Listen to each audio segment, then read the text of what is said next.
उप मुख्यमंत्री राजन शुक्ल जी से जानना चाहूंगा कि आप जिस रीवा के रहने वाले हैं, क्या अभी तक आप रीवा को नशा मुक्त क्यों नहीं बना पाए? प्रदेश का उप मुख्यमंत्री जिसके पास स्वास्थ्य विभाग है, वो अपना ही गृह जिला, गृह नगर नशे से मुक्त नहीं कर पा रहा। बड़े शर्म की बात है। कांग्रेस पार्टी के न्याय सत्याग्रह का कार्यक्रम रीवा के पदमधर पार्क में आयोजित किया गया है, जिसमें हिस्सा लेने नेता प्रतिपक्ष उमंग सिंघार, सीडब्ल्यूसी के सदस्य पूर्व मंत्री कमलेश्वर पटेल सहित कई विधायक शामिल होने पहुंचे। कार्यक्रम से पहले आयोजित पत्रकार वार्ता को संबोधित करते हुए कमलेश्वर पटेल ने कहा कि सत्याग्रह की शुरुआत रीवा से हो रही है, जो पूरे देश में आयोजित होगी। एक एक वोट की लड़ाई है, लोकतंत्र का गला घोटा गया है। 2023 में मध्य प्रदेश, छत्तीसगढ़, राजस्थान में सरकार बनने के अनुमान थे, एजेंसियों ने रिपोर्ट दी थी, लेकिन फर्जी वोटर लोकतंत्र के लिए खतरा बने। वहीं नेता प्रतिपक्ष उमंग सिंघार ने एमएसएमई की 400 यूनिट बंद होने, नकली दवाइयां, भ्रष्टाचार के मामले पर जमकर निशाना साधा। उन्होंने आगे कहा कि जो सिमरिया विधायक अभय मिश्रा के खिलाफ आवाज उठाने पर फर्जी एफआईआर दर्ज की गई है, पूरी पार्टी उनके साथ है और यह लड़ाई लड़ी जाएगी। आइए चलते हैं आयोजित पत्रकार वार्ता में, जहां संयुक्त पत्रकार वार्ता का आयोजन किया गया है। सरकार रीवा के स्वास्थ्य मंत्री, उप मुख्यमंत्री इतने सालों से जो रीवा पे दाग लगा हुआ है, कोरेक्स को लेके, अवैध नशे को लेके, तो दाग नहीं धो पा रहे। तो मैं उप मुख्यमंत्री राजन शुक्ल जी से जानना चाहूँगा कि आप जिस रीवा के रहने वाले हैं, क्या अभी तक आप रीवा को नशा मुक्त क्यों नहीं बना पाए? यहाँ के सम्मानित कांग्रेस के पदाधिकारी साथी बता रहे थे कि जगह जगह क्वार्टर की तरह कोरस की बोतलें मिलती हैं नालियों में। तो क्या उप मुख्यमंत्री जी आज सक्षम है कि अपने रीवा शहर जहां से आप जीतते हैं, इसको लेके आप दिल से, ईमानदारी से पहल नहीं कर पा रहे? तो ये बड़े दुख की बात है एक स्वास्थ्य मंत्री के लिए। प्रदेश का उप मुख्यमंत्री जिसके पास स्वास्थ्य विभाग है, वो अपना ही गृह जिला, गृह नगर को नशे से मुक्त नहीं कर पा रहा। बड़े शर्म की बात है। साथियों, इस बारे में हमने विधानसभा में भी बात उठाई थी, ड्रग को लेके। एमडी ड्रग जिस प्रकार से प्रदेश के अंदर, भोपाल के अंदर 1800 करोड़ की पकड़ाई, फिर कई ऐसे लोग जिनके भारतीय जनता पार्टी से तार थे, जो भारतीय जनता पार्टी के अल्पसंख्यक प्रकोष्ठ के अध्यक्ष भी रहे। तो मैं क्या बीजेपी से पूछना चाहता हूं कि क्या आप ऐसे लोगों क्यों आगे बढ़ा रहे हैं? क्या कहीं ना कहीं अपरोक्ष रूप से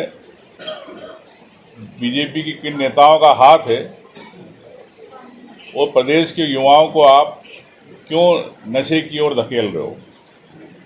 सरकार लीपापोती करना चाहती हर जांच को लेके। हमने सदन में प्रदेश की बात करी, ओबीसी आरक्षण की बात करी। सुप्रीम कोर्ट में 13% आरक्षण की सरकार अपनी तरफ से एफिडेविट नहीं देना चाहती, पिछड़ों को पीएससी के अंदर आरक्षण नहीं देना चाहती।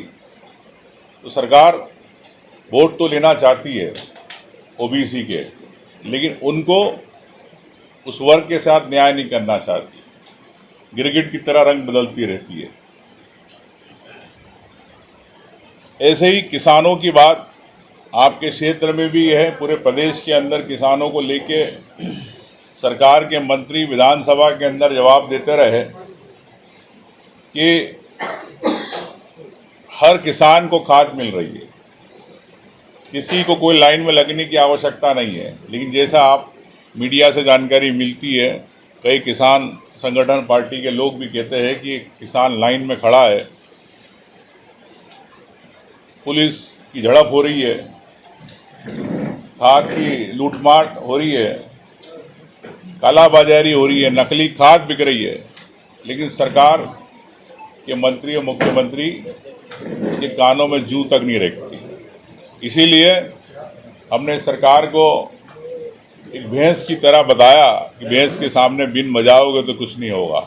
हमारे साथी विधायकों ने सबने इस प्रकार से हमने एक्ट किया ताकि जनता समझे कि किस प्रकार से सरकार आम जनता की बात नहीं सुनना चाहती।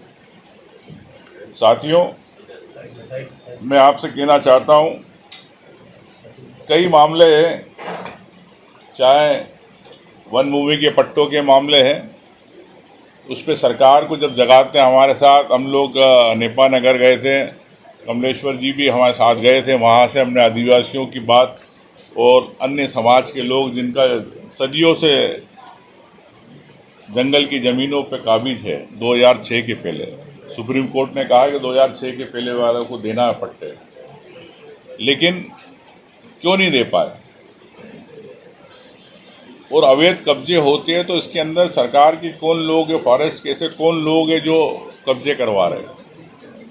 तो हमने मुख्यमंत्री जी से बात करी, सदन में हमने मांग उठाई कि इसको आप, जब आज की ज़माने में एडवांस टेक्नोलॉजी आ गई है, साक्ष्य की आवश्यकता है, तो आपके पास हर मोबाइल में गूगल सैटेलाइट रहती है, इमेजरी सबके पास, तो आप गूगल इमेजरी को प्रमाण क्यों नहीं बनाते।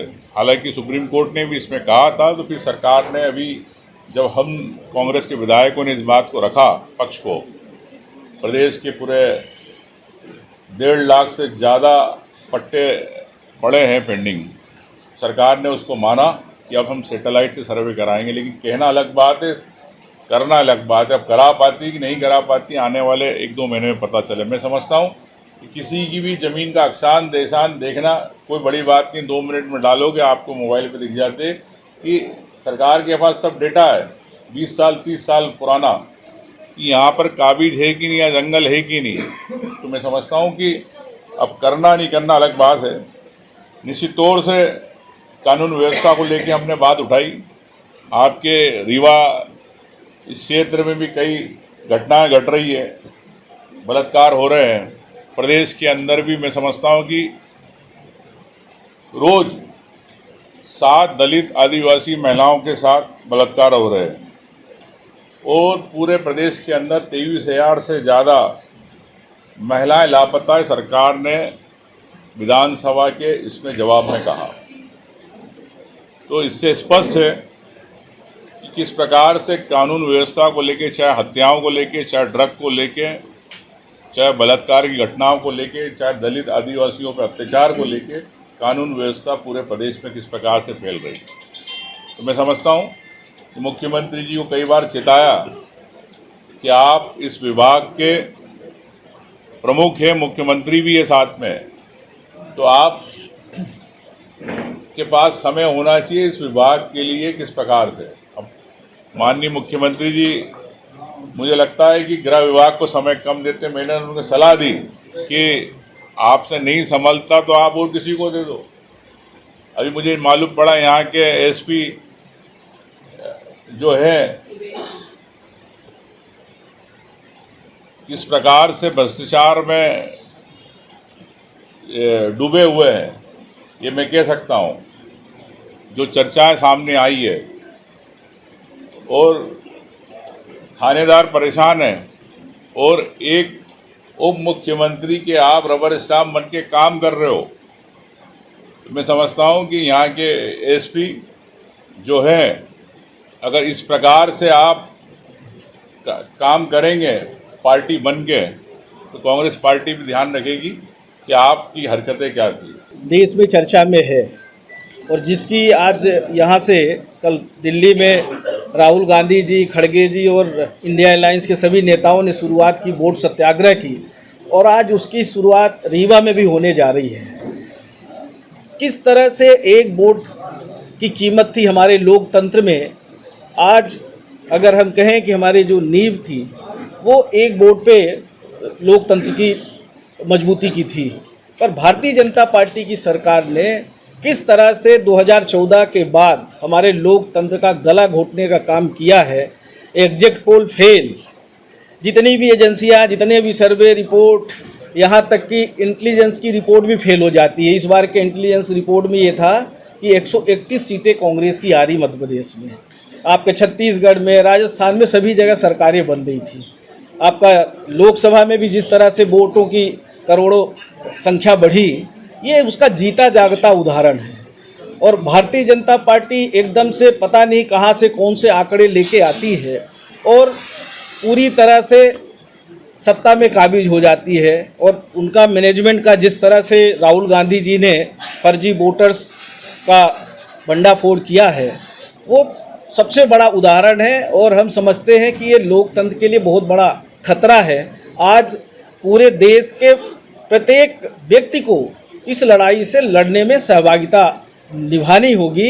एक आज नया तरीके का एक ज़माने में पंडित जवाहरलाल नेहरू जी, पूज्य महात्मा गांधी जी, सरदार पटेल जी ने, मौलाना अब्दुल कलाम ने देश को आज़ादी दिलाने के लिए बहुत सारे सत्याग्रह, बहुत सारे आंदोलन किए थे। आज उसी तरह की फिर से आवश्यकता पूरे देश में आ चुकी है कि हम सारे लोग मिलके, आप लोकतंत्र के चौथे स्तंभ हैं, और हम सारे देश के, चाहे राजनीतिक दल हैं, चाहे आम जनता जनार्दन है, सबको अपनी ताकत को पहचानना होगा। हमारी ताकत एक वोट में है, और एक वोट की जो कीमत जिस तरह से सरकार बनने के बाद आज हर जगह जहां आप नज़र दौड़ाएं, भ्रष्टाचार चरम सीमा पर है, कानून व्यवस्था नाम की कोई चीज़ नहीं है, सिर्फ लूट मची हुई है। आज आप देखिए स्मार्ट मीटर के नाम पे, स्मार्ट मीटर जहां जहां लग गए, 5,000 से कम किसी का बिजली का बिल नहीं आ रहा है। 1,200 रुपये, 1,250 रुपये लाडली बहना में दे रहे, 3,000 कह के, और दूसरी तरफ बहनों को तो 1,250 दे रहे, दूसरी तरफ जीजा के जेब से 5,000 रुपये महीने में स्मार्ट मीटर के नाम पे शुरू हो गया है। और बहुत लोगों के 20-20, 25-25 हज़ार बिजली के बिल आ रहे हैं। बिजली 12 घंटे भी नहीं मिल रही है, किसानों को भी नहीं मिल रही है, अघोषित कटौती हो रही है, ट्रांसफार्मर जले हैं, बदले नहीं जा रहे हैं। ये सबसे बड़ी समस्या है। आज किसान यूरिया को लेके, सबसे ज़्यादा यूरिया DAP खाद को लेके परेशान है। सरकार पूर्ति नहीं कर पा रही है, यहाँ तक कि किसानों के ऊपर डंडे तक बरसाए जा रहे हैं, लाइनों में लगे हैं, महिलाएं लाइन में लगी हैं। तो ये जो हालात है, ये मध्य प्रदेश के हालात है। और आपने अभी देखा ही होगा, पहली बारिश में प्रधानमंत्री जी ने यहाँ का लोकार्पण किया था एयरपोर्ट का, पहली बारिश में बाउंड्री वॉल बह गई, और ऐसे ही पता नहीं कितने पुल पुलिया, कितनी सड़कें बह गई, सीधी सिंगरौली राष्ट्रीय राजमार्ग भी बह गया, बनता है और बह जाता है, 14-15 साल से बन रहा है। तो ये भारतीय जनता पार्टी की जो सरकार है, ये भारतीय जनता पार्टी की सरकार हर स्तर पे फेल हो चुकी है। स्वास्थ्य व्यवस्था सबसे खराब अगर स्वास्थ्य व्यवस्था है तो मध्य प्रदेश की वर्तमान में है। आप किसी भी सरकारी हॉस्पिटल में चले जाइए, आपको वहाँ उपचार नहीं मिलेगा। मजबूरी में सबको प्राइवेट हॉस्पिटल में जाना पड़ता है और लंबे चौड़े बिल का भुगतान करना पड़ता है। बहुत सारे गरीबों को, किसानों को हम जानते हैं कि अपनी ज़मीनें गिरवी रख रख के मुक्ति दिला रहे प्राइवेट हॉस्पिटलों से। और एक तरफ जो आपका जो कार्ड बना हुआ है आयुष्मान कार्ड, उसका भी पैसा निकल जाता है और साथ साथ अपने घर का भी पैसा देना पड़ता है। कहीं कोई घटना दुर्घटना हो जाती है, समय पे ना एम्बुलेंस पहुंचती है, डॉक्टर्स तो है ही नहीं हॉस्पिटलों में। हॉस्पिटल तो कई हमारे जैसे सीधी में जिला चिकित्सालय है, कोई भी ऑपरेशन सीधी जिला चिकित्सालय में नहीं होता, सब रिफ़र कर देते हैं रीवा में। और रीवा में भी पहुंचने के बाद ये स्थिति होती है कि डॉक्टर्स यहाँ टाइम देते नहीं गवर्नमेंट हॉस्पिटल में, और सारे लोग फिर मजबूरी में हॉस्पिटल्स में जाना पड़ता है, प्राइवेट हॉस्पिटलों में, या तो नागपुर, जबलपुर, बनारस, इलाहाबाद। ये हालात है हमारे प्रदेश के। और दुख तो तब होता है जब यहाँ से प्रदेश के उप मुख्यमंत्री हो और स्वास्थ्य विभाग का उनके पास महकमा हो, और अपने प्रदेश में तो छोड़िए, प्रदेश में तो दुर्दशा है ही, कम से कम अपने संभाग में ही ठीक करा लो। इतना तो डर होना चाहिए, इतनी तो पकड़ होनी चाहिए। अब इसमें तो 2 ही चीज़ समझ में आता है, या तो मोहन यादव जी डिप्टी CM या स्वास्थ्य मंत्री को कुछ समझते ही नहीं है, या तो आपकी चल नहीं रही है, या तो फिर आप अपनी जिम्मेदारियों का निर्वहन नहीं कर रहे हैं। ये बहुत बड़ा सवाल है। ये कांग्रेस पार्टी और विंध्य रीजन की जनता आपसे ये सवाल कर रही है। जिस तरह से यहाँ कानून व्यवस्था है, आए दिन लूटपाट डकैती हो रही है। आज हमने सुबह जब पेपर खोला, जबलपुर में डकैती हुई है आँख में मिर्ची डाल के। हमारे सीधी जिले में आए दिन, सिंगरौली जिले में चोरियां हो रही हैं, कई जगह यहाँ भी यही हालात है। तो जिस तरह के हालात पूरे प्रदेश में बना हुआ है, भारतीय जनता पार्टी के 20 सालों में मध्य प्रदेश को बर्बाद करने का काम किया है। बहुत सारी स्कूलें हमारी बंद हो गई, कांग्रेस पार्टी ने स्कूल खोलने का काम किया था, सत्ता का विकेंद्रीकरण किया था, अधिकारों का विकेंद्रीकरण किया था कि गरीब का भी बच्चा, किसान को बच्चा गांव में पढ़े। आज तो ये एकीकृत शाला खोल रहे हैं, 20-25 गांव के लोगों को पूरे ब्लॉक में एक स्कूल खोल के बसें लगा के, और बस आप पता करें कि कौन संचालित कर रहा है, तो आरएसएस और भाजपा का कोई नेता संचालित कर रहा है। इस तरह की लूट मची हुई है। तो अच्छी शिक्षा नहीं, अच्छी स्वास्थ्य व्यवस्था नहीं, अच्छी सड़क नहीं, बिजली नहीं, पानी के लिए यहीं रीवा जिले का ही एक उदाहरण हमने डाला था, वीडियो वायरल हुआ था, लोग कुंड से पानी निकाल लेते महिलाएं। तो क्या स्थिति है, और सरकार का पैसा पता नहीं कहाँ जा रहा है, कहाँ लुट रहा है। आज हमारे जो निराश्रित पशु है, किसान सबसे ज़्यादा निराश्रित पशुओं से परेशान है। आज निराश्रित पशु आप कहीं भी देखेंगे, राष्ट्रीय राजमार्ग पे देखिए, प्रधानमंत्री सड़क पे देखिए, एमपीआरडीसी की सड़क पे देखिए, गांव की सड़कों पे देखिए, और सबसे ज़्यादा तो आप किसानों के खेत में मिल जाएंगे। किसान अगर बोनी करता है तो उसको 24 घंटे तकवारी करना पड़ता है, और सरकार सिर्फ गौ कैबिनेट बनाती है, बड़ी बड़ी बातें करती है, और लोगों को, किसानों को कोई न्याय देने का काम नहीं करती, बल्कि सरकार गौ हत्याएं कर रही है, लगातार गौ हत्याएं करने का काम कर रही है। किसानों का बहुत बड़ा विषय है, पर सरकार सिर्फ इवेंट करती है। इन्वेस्टर्स मीट के नाम पे बड़े बड़े उद्योगपतियों को बुलाया जाता है, करोड़ों रुपए खर्चा कर दिया जाता है ठहराने, खिलाने, पिलाने में, और रिजल्ट आप देखेंगे तो कोई रिजल्ट आपको दिखाई नहीं देता। ये मध्य प्रदेश की भारतीय जनता पार्टी की सरकार है। आज पिछड़ा वर्ग के लोग 27% कांग्रेस पार्टी ने आरक्षण लागू किया, 13% हाई कोर्ट में बीजेपी के लोगों ने रोकने की कोशिश की, आज सुप्रीम कोर्ट में हियरिंग है। 13% जो होल्ड करके रखा है, आज कांग्रेस पार्टी की तरफ से वरिष्ठ अधिवक्ता श्री अभिषेक मनु सिंघवी जी खड़े होने वाले हैं। मुझे यहाँ तक जानकारी मिली कि शराब एमआरपी से ज़्यादा रेट में बिक रही है। एमआरपी से ज़्यादा रेट में जा रही है तो किसके पास पैसा जा रहा है? एसपी बताएं, क्या आपके पास जा रही, क्या आप और किसी को दे रहे हैं? ये भी बताएं एसपी। मैं विवेक सिंह से पूछना चाहता हूँ। तो साथियों, निश्चित तौर से जिस प्रकार से आप देख रहे हैं कि आपके रीवा जिले के में भी 110 करोड़ का खाद्यान्न घोटाला हुआ उप मुख्यमंत्री के जिले में, और किसका प्रशय किसका है ये आप समझ सकते हैं। और कई ऐसे ब्लैक लिस्टेड ट्रांसपोर्टर है जिनको भुगतान किया जा रहा है। जल जीवन मिशन को लेके किस प्रकार से आप जानते हैं कि यहाँ पर प्रदेश के में भी एक बड़ा घोटाला हुआ 100-125 करोड़ का इस जिले में, मऊगंज विशेष रूप से। यहाँ के एएनसी क्या कर रहे हैं आप जानते हैं कि उस पर भी किसका हस्त है? उप मुख्यमंत्री जी के क्यों खास है? तो मैं समझना चाहता हूँ कि रायन शुक्ल जी को इसमें जवाब देना चाहिए। स्वास्थ्य सुविधाएं अस्पतालों में क्या स्थिति आपको पता ही है, और मेरे से बेहतर लगता है कि उप मुख्यमंत्री जी बताएंगे कि किस प्रकार से रीवा में स्वास्थ्य की सुविधाओं में फर्जी घोटाले चल रहे हैं। और मैं अंत में यही कहना चाहता हूं कि जिस प्रकार से एक लड़ाई चल रही है पूरे देश के अंदर, आपने देखा कि राहुल गांधी जी ने जो चोरी की बात करी है, वोटों की बात करी है, वो अपनी जगह है।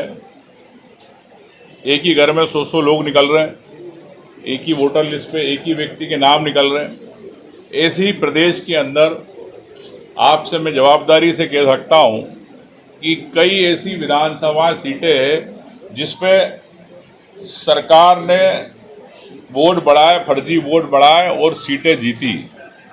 कल इसकी हम लोग भोपाल में एक प्रेस कॉन्फ्रेंस भी करेंगे, कांग्रेस, मध्य प्रदेश कांग्रेस। तो मैं ये कहना चाहता हूं कि मध्य प्रदेश का चुनाव भी भारतीय जनता पार्टी ने फर्जी तरीके से जनमत हासिल किया। 160 से अधिक अगर इनके हैं एमएलए, वो जीते हैं तो फर्जी मतदाता सूची, फर्जी वोटर के कारण जीते हैं, नहीं तो कांग्रेस की सरकार बनती। तो मैं समझता हूं कि राहुल गांधी जी ने पूरे देश में एक लोकतंत्र की बचाने की बात करी है, और उस लड़ाई में कांग्रेस पार्टी ने जैसे अभय भाई पे घटना घटी, पूरी कांग्रेस पार्टी आज हम लोग आए हैं, तो झूठा प्रकरण किया गया। पूर्व त्रिपाठी विधायक ने किस प्रकार से डीएसपी एक महिला अधिकारी के साथ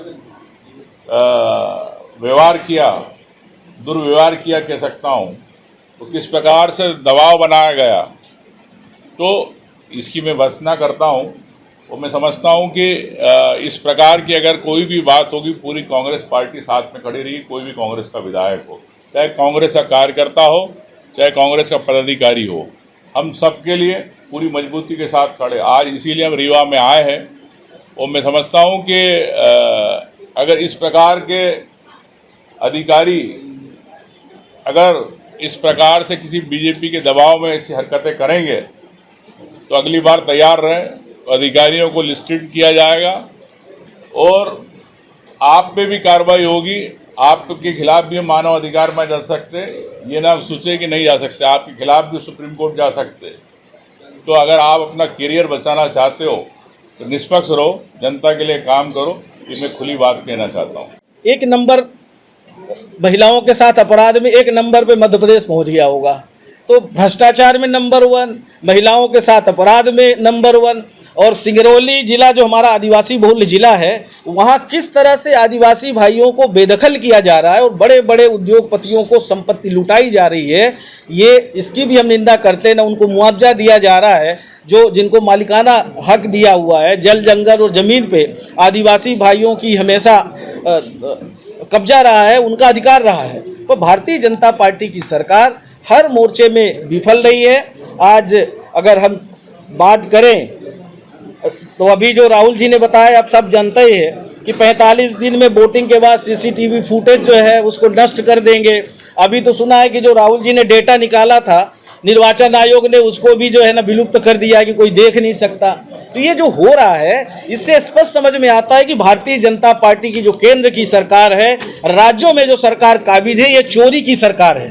वोट चोरी करके भारतीय जनता पार्टी देश में कब्जे करके बैठी हुई है, प्रदेश में कब्जा करके बैठी हुई है और बड़े बड़े उद्योगपतियों को देश की संपत्ति लुटाने का काम कर रहे हैं और किसान, गरीब, मजदूर, युवा, शिक्षित, बेरोजगार सबको परेशान करने का काम कर रहे हैं। आइए हम सब लोग मिलकर भारतीय जनता पार्टी के खिलाफ सदन से लेके सदन, अभी हमारा जो विधानसभा सत्र चला, हमारे नेता प्रतिपक्ष जी ने, सभी विधायक साथियों ने जनता के प्रत्येक विषय को, हालांकि सत्र की अवधि कम से कम 20 दिन होनी थी, फिर भी 8 दिन भी अगर चला तो हमारे नेता प्रतिपक्ष सारे विधायक साथियों ने प्रदेश की जनता की जो भी ज्वलन समस्या थी उसको सदन के बाहर और सदन के अंदर उठाने की पूरा भरसक प्रयास किया। पर सरकार तो गलत जवाब देती है, सही जवाब नहीं देती विधायकों की। विधायक जो सवाल पूछते हैं वो सही जवाब नहीं देते। हजारों की संख्या में प्रश्न ये डाल देते हैं कि अभी उत्तर आया नहीं है, उत्तर जब आएगा प्रतीक्षा की सूची में है। 2-2, 3-3 वर्षों से पिछले सत्रों के अभी जवाब नहीं आए हैं। ये सरकार के हालात है। तो आप सभी साथियों का हम अभिनंदन करते हैं और अपेक्षा करते हैं कि आप सबके माध्यम से इस न्याय सत्याग्रह में आप सबका साथ मिलेगा। आया निवेश को लेके, तो मैंने उन्हें कहा कि प्रदेश के अंदर 500 फार्मास्यूटिकल की एमएसएमई की यूनिट्स थी, क्यों प्रदेश के अंदर बंद हो गई? 400 यूनिट बंद हो गई।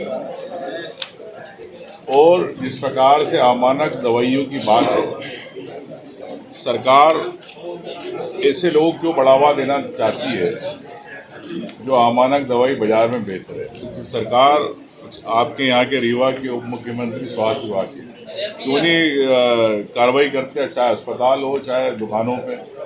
तो क्या आप अगर कार्रवाई नहीं कर रहे तो मतलब आप ही अमानक दवाइयाँ? मैं समझता हूँ कि सरकार को इस पर तत्काल संज्ञान लेना। कांग्रेस लगातार वोट चोरी का आरोप लगाता है, लेकिन चुनाव आयोग जवाब देने बाकी तो सब राजनीति चलती रहती। अब आप सवाल कर रहे हैं कि क्या कर रहे हैं? मेरा आपसे ये देखिए, ऐसा है कि हर पार्टी अपने हिसाब से चुनाव की रणनीति बनाती है और मैं समझता हूँ कि क्या भारतीय जनता पार्टी उस वादे को पूरा कर पाएगी 5 साल?